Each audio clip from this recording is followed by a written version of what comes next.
आज हम एक निहायत अहम और हसास मौजू पर बात करने जा रहे हैं, फेमिनिज्म और फेमिनिज्म। ये दोनों इस्तिलाहात अक्सर एक दूसरे के मुतबादिल के तौर पर इस्तेमाल कर ली जाती हैं, हालांकि हकीकत में इनके मकासद, नज़रियात और असरात एक दूसरे से मुख्तलिफ हैं। सबसे पहले बात करते हैं फेमिनिज्म की। फेमिनिज्म एक समाजी नज़रिया है जो ख़ानदान को मुआशरे की बुनियादी इकाई करार देता है। इस नज़रिए के मुताबिक फ़र्द की शनाख्त, जिम्मेदारियां और फैसले ख़ानदान के दायरे में रहकर होने चाहिए। फेमिनिज्म में वालिदैन का एहतराम, रिश्तों की पासदारी, इज्तिमाई फैसले और नस्लों के दरमियान ताल्लुक को अहम समझा जाता है।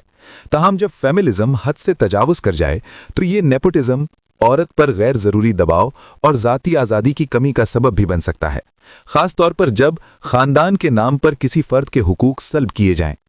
अब आते हैं फेमिनिज्म की तरफ। फेमिनिज्म एक समाजी और सियासी तहरीक है जिसका बुनियादी मकसद औरत और मर्द के दरमियान मसावी हुकूक, इंसाफ और मौक़े फराहम करना है। फेमिनिज्म औरत की तालीम, मुआशी खुदमुख्तारी, घरेलू और समाजी तशद्दुद के खिलाफ आवाज़ और कानूनी तहफ़्फ़ुज़ पर जोर देता है।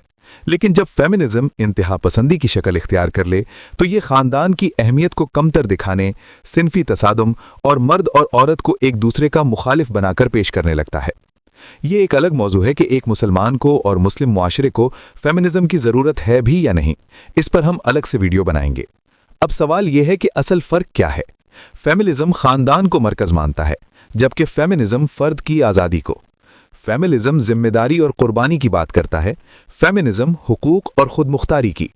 एक इज्तिमाइयत पर जोर देता है, दूसरा इनफरादियत पर। इस्लामी तनाज़ुर में देखा जाए तो इस्लाम ना अंधा फेमिनिज्म सिखाता है और ना इंतहा पसंद फेमिनिज्म।